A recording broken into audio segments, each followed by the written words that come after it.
Hey guys, welcome back to the shop. So it's going to be a special day today. I have a special guest in the shop that's going to be arriving here very soon. His name is Will Stelter. Now I know a lot of you guys probably know who Will is, but if you don't, please check him out. He is on YouTube and on Instagram as well. He's a very young, up and coming bladesmith and blacksmith. And we even got to pay a visit with him last summer. I'm sorry, it was the summer before. We actually was up in Bozeman, Montana whenever Abby and I were on our big haul trip, and we swung by and actually got to see Will and see his shop and visit with him for a few minutes.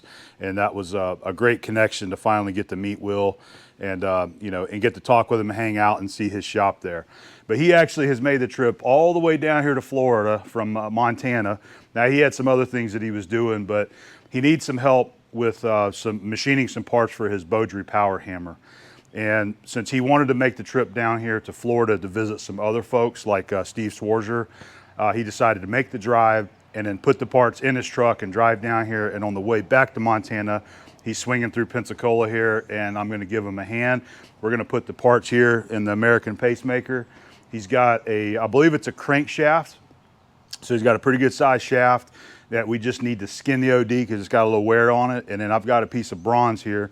We're going to make him a new bronze bushing or a bronze bearing for his Beaudry power hammer. And I actually have that piece of bronze right there. That is a piece of 4-inch ID by 6-inch OD. I think I got it 18 or 19 inches long.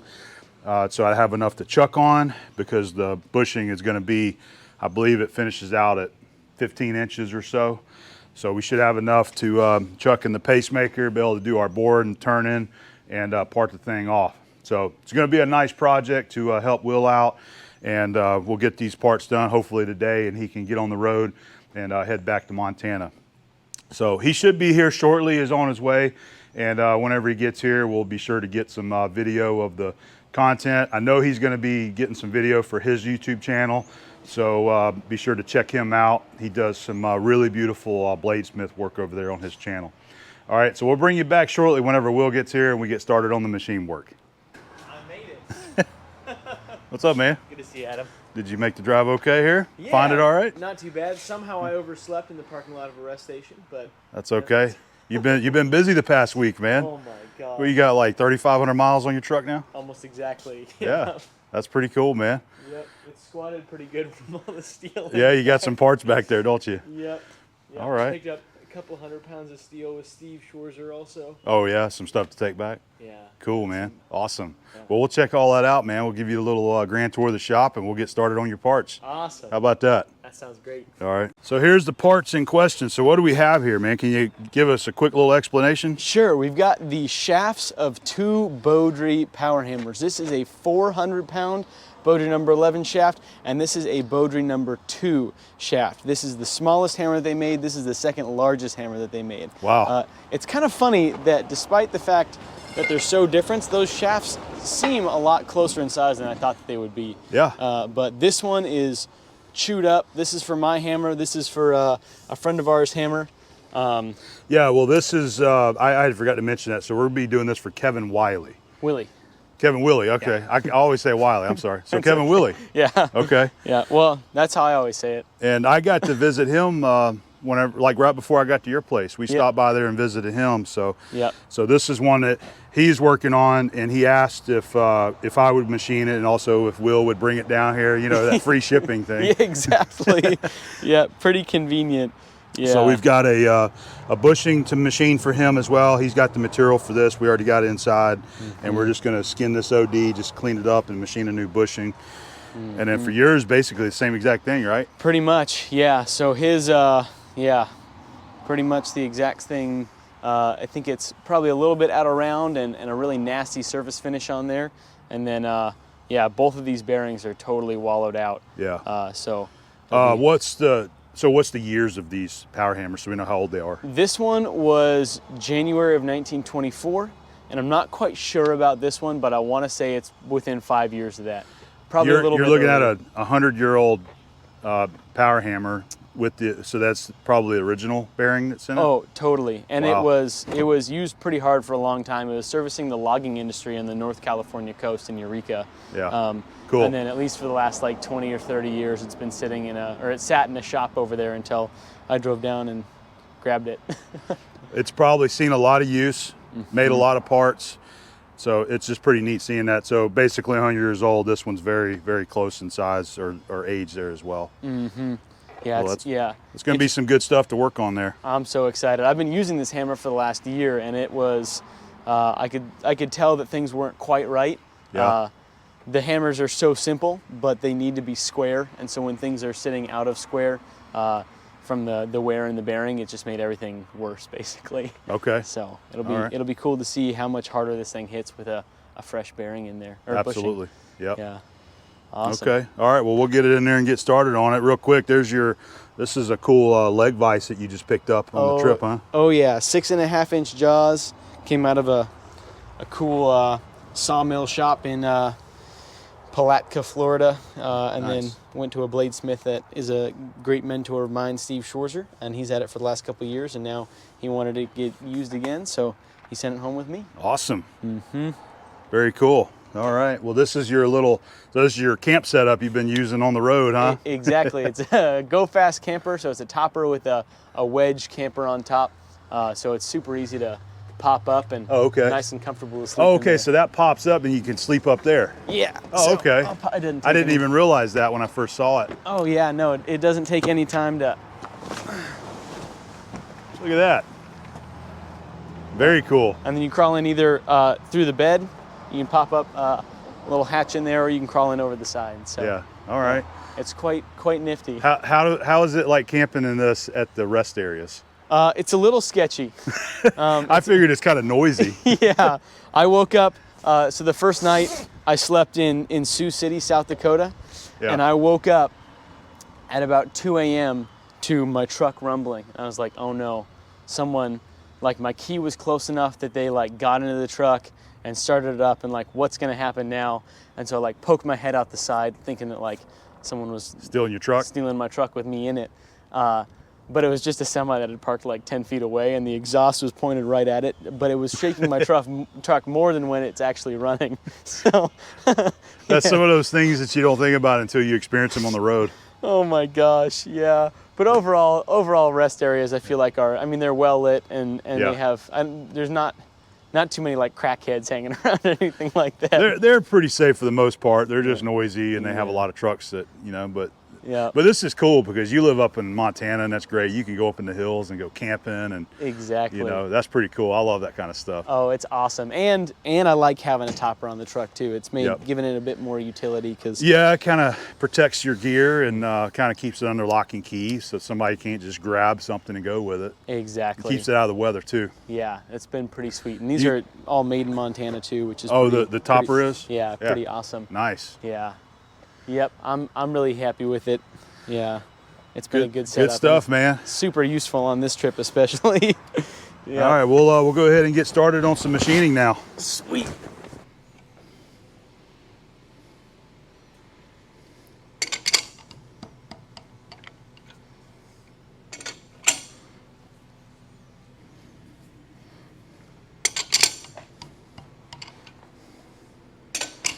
We'll indicate this thing straight. We'll make sure that we do both ends here so that it's concentric.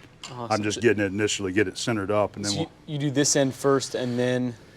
Yeah, typically I work with the chuck end first. I get this kind of close, and then we'll see if we're running out. It might be doing this on the indicator. Because I got it bumped up against his face, but of course this is kind of dirty. It's got some paint and rust on it. Mm-hmm. So what we want to do is make sure that we get our shaft running nice and straight there. Awesome. He's so good at that. Oh my gosh. A lot of practice. Yeah.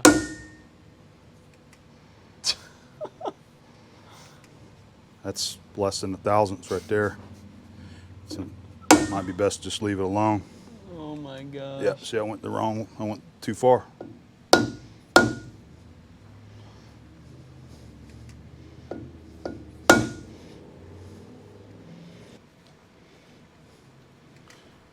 We got that less than a thou, so we're gonna come back to this end and see how we're doing down here.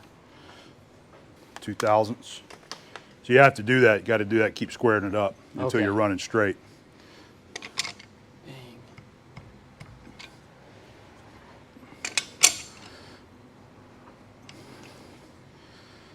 I want to make sure this thing is running nice and straight for you when you put it together. Thank you. All right. So you see your wear, you can see your wear right there, but it's really not bad. I mean, you've got a half a thousandths that it's moving back and forth. Yeah. So you've got wear, but it's not like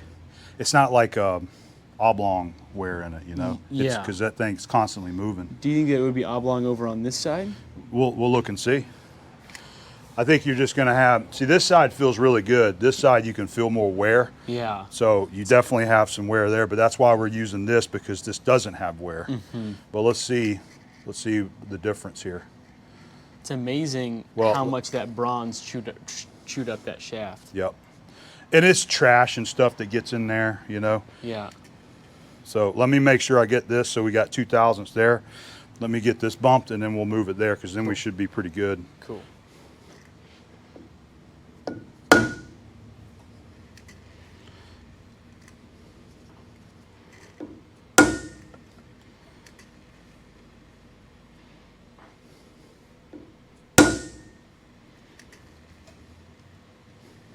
Half a thou.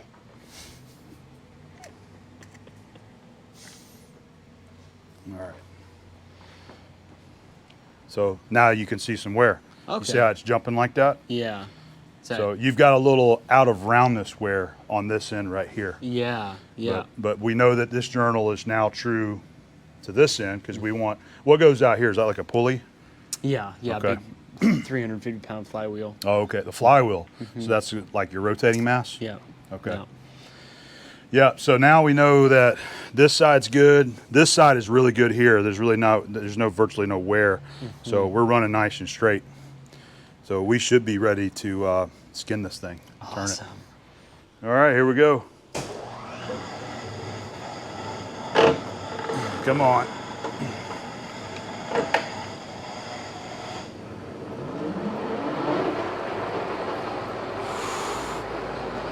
Looks nice and straight. Yeah, that's awesome.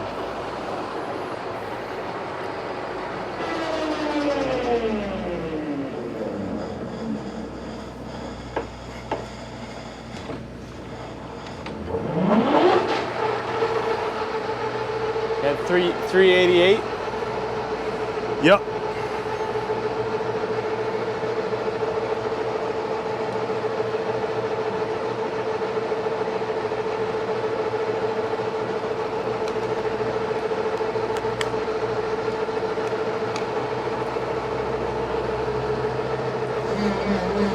I take it that 660 bronze machine's a little nicer than the 954, doesn't it?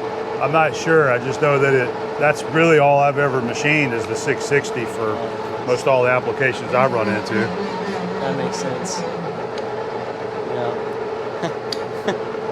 Way back when, Jason and I machined up some new gib plates for the Fairbanks hammer that I had. Yeah. And is that the one where you use the shaper? Yeah. Okay. Yeah. And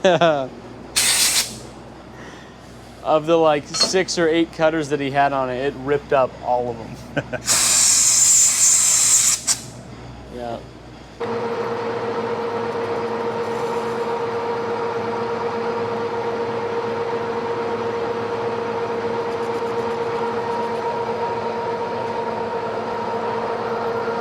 Gonna get me a 0 set.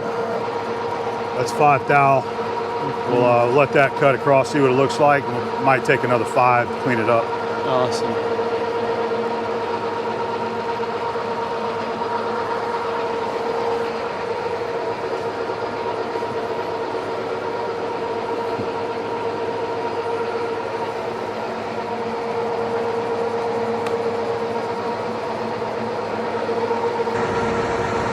Got you on video.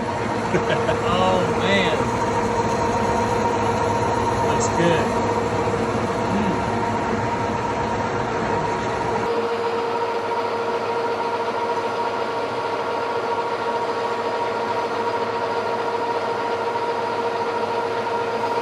So do you think that shaft being chewed up like that was from the bronze, or do you think it was a poor surface finish partially out of the factory?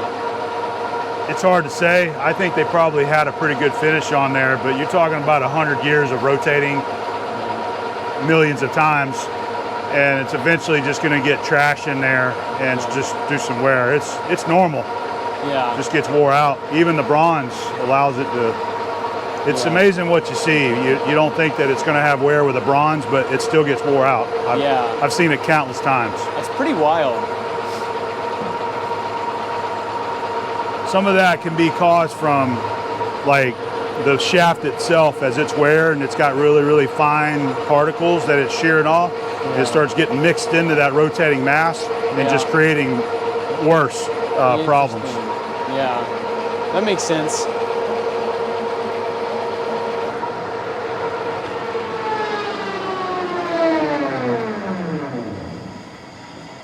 Wild.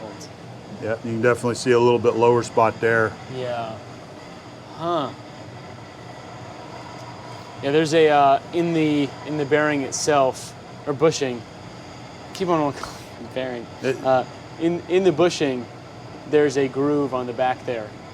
That's funny how much it made it stand up from the rest of it. Huh. I was wondering why that one little area didn't look like.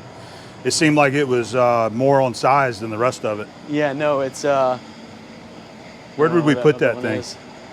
Oh, it's over here on the table. Awesome.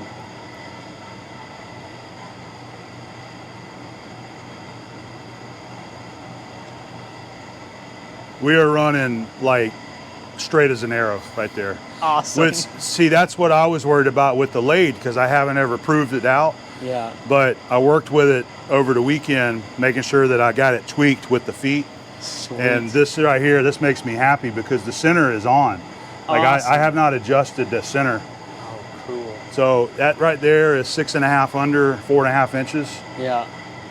And then we would come down here, that's 6.5 under there. You know, we may be a 1/10 off somewhere. So I'm gonna try it. 1, 2, 3. I don't know if it's gonna clean that up. Let me try it. Yeah. I think what we might do. And then what cutter are you using? That's a C&MG insert. Nice.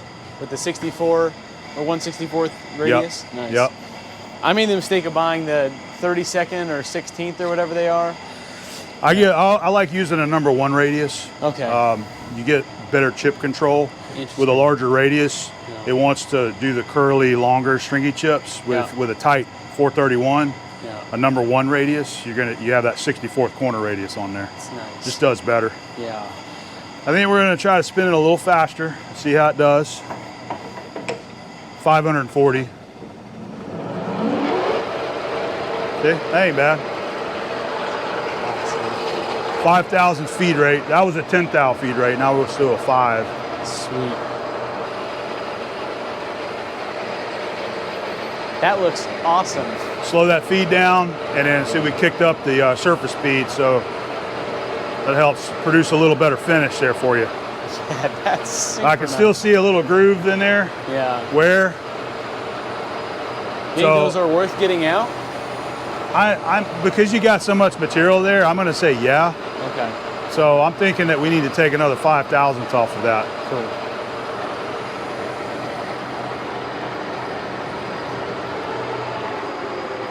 I'd say another 5, and that might be good. That'll help get some of those grooves out of it anyway. Nice. Yeah. So I'm just happy that it's cutting straight, man. Yeah. Whenever you put a center in there and it cuts a taper on you, it gets frustrating. Oh, yeah.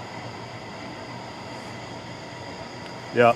What do you do to get these trued up? You have to adjust the bolts there. Okay. See that socket head bolt on the side? Yeah. There's one on this side, so basically you're just shifting it one way or the other. So you have to do some cutting, indicating, measuring, and you have to offset the center there. Cool, cool. So I'm gonna take another 4,000ths, and hopefully that's gonna. Matter of fact, I'm gonna go even faster. 630. See how that does.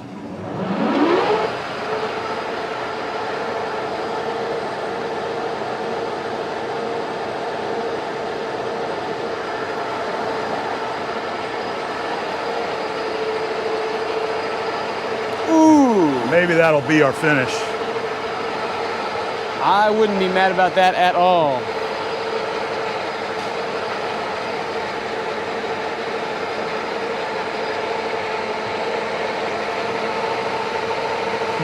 How you like that? Amazing. Oh my gosh.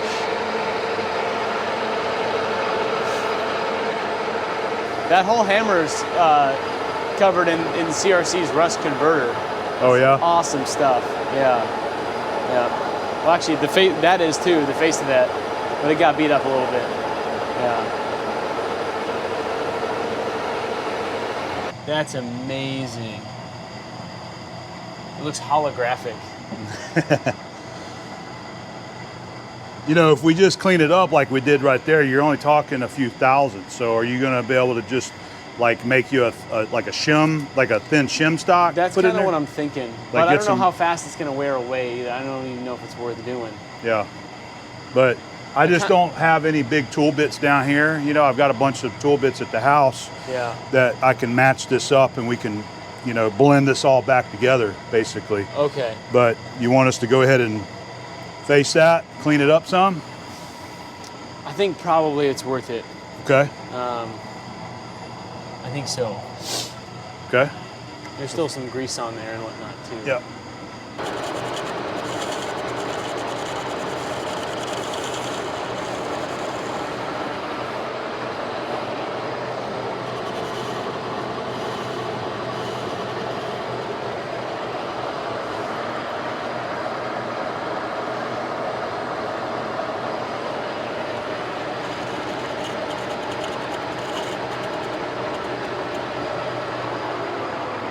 That's where we were touching is your original face, so the rest of it's wear. Dang. It's probably not going to get all those holes out of there, but we'll have a nice true face for it to run on. Cool. You check McMaster and see if they have like 15 thou brass shim stock. Oh yeah, they do. I've got a kit. The kit that I have wouldn't make that, so you got to have a bigger piece that you can cut it out of. Cool. But yeah, they got it in all thicknesses. Perfect. This is 5/1000 right here. Oh my gosh. Adam, you should think about doing this for a living. You're pretty good at it. Yeah. Yeah. It's hard to find a good machinist, man.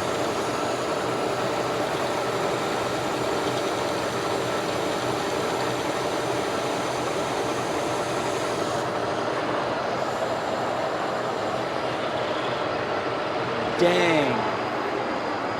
Oh my gosh. He's used to seeing that old rough surface on there. Yeah, I mean that's not bad. That's 5/1000. Now, if you want to take more, we certainly will.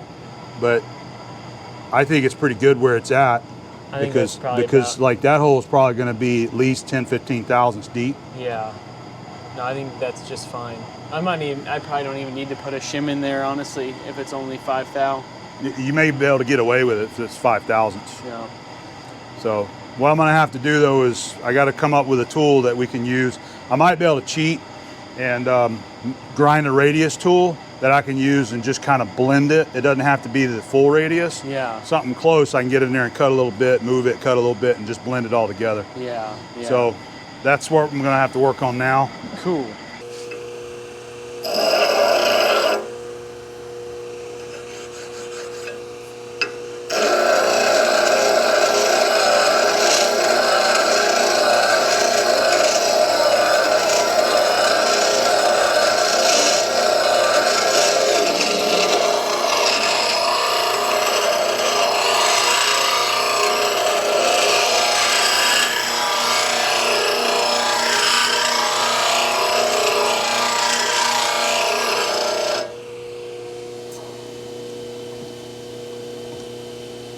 Is this a palm green? No, it's a Beaudry. Oh, cool.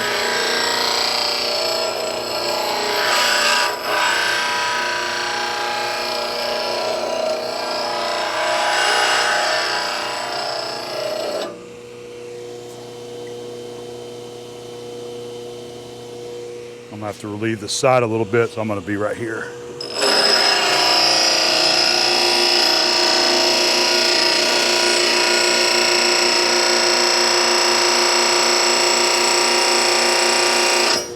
Go until you can't hold it, and you cool it off. I'm woefully familiar. I bet you are.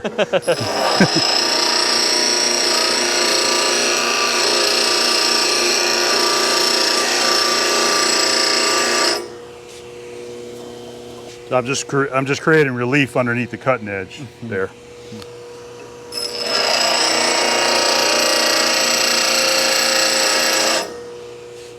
Just about got it there. So now I just gotta keep roughing out that radius.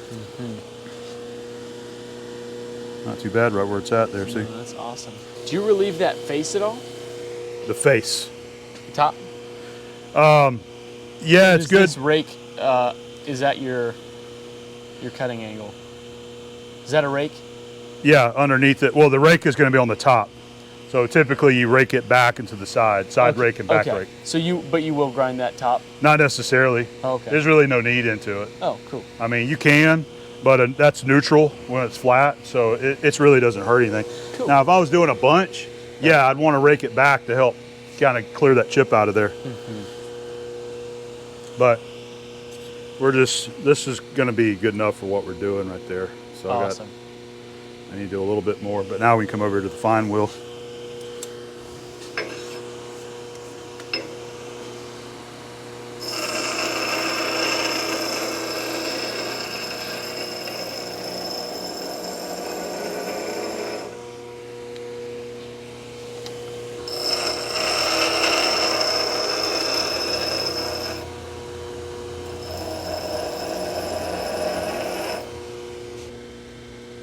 Pretty close. That's awesome. This is how I've always done it. I just do it by hand, you know? Yeah. I've never had a tool or cutter grinder to do this kind of stuff for me.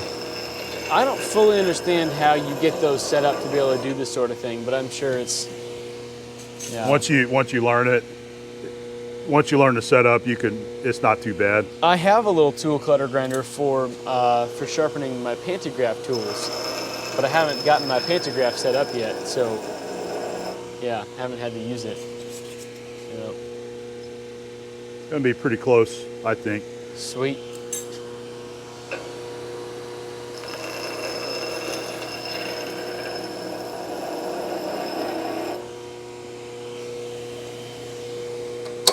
Probably gonna be close enough, and we'll hone it from here.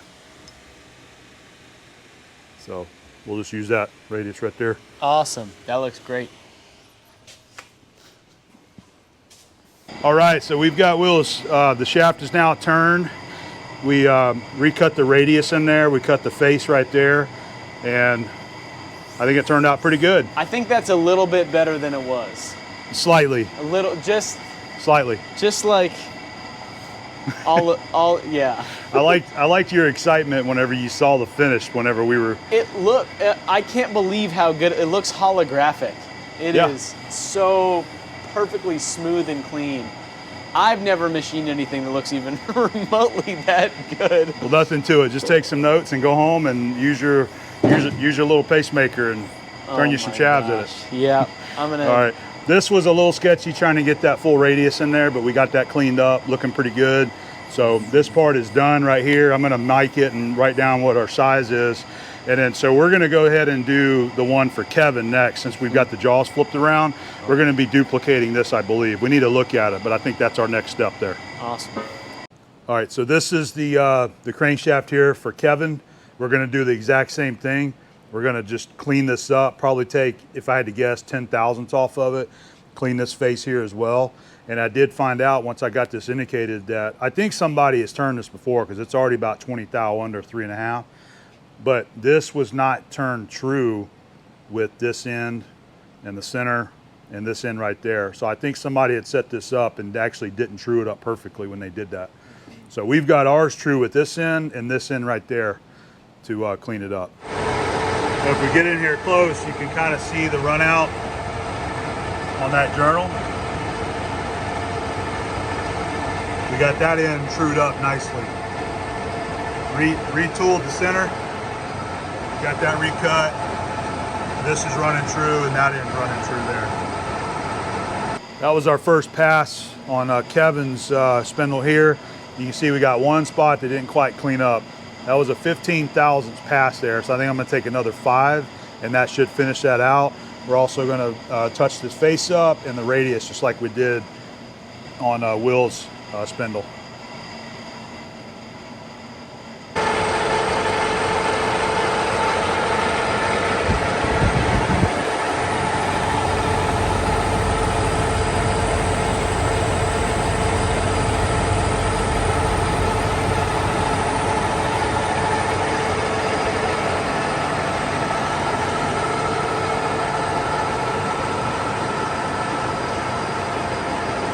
All right, there's our finish for Kevin's spindle there. It didn't finish as nicely as the one out of Will's power hammer, but it's a nice smooth finish. Feels nice. Yeah, it's really nice. It just has an inconsistent finish there to it. Still need to face this. We're gonna true this up right there, but other than this face, this pretty much is be done. I'll polish this in there too, get that surface rust off of it.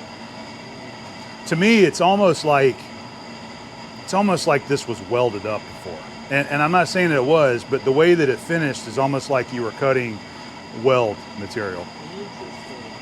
Interesting. It's possible. This hammer had a hard life. Yeah. Somebody could a long time ago welded that thing up and recut it. Yeah. So anyway, let's get her finished out. Now this little divot there, he says that, as he told me, this hammer was really messed up. People beat on it bad and tried to fix it. They drilled through the frame to bolt the bushing in to keep the bushing from spinning, I believe, and they got into the shaft, and that's what that is right there. But he said not to worry about that. All right, so we ground up another radius tool out of a piece of high speed. That's a 1/4 inch radius tool, and it did a good job cutting that radius in there. So this spindle for Kevin is now done. So we'll mic it, document the measurement there, and then we're going to machine the bronze bushing to match this right there. And Kevin told me that he would like for me to shoot between 3 and 5 thousandths clearance on his. So that's what we're going to do. But we're going to go ahead and get jumping on the bronze bushings now.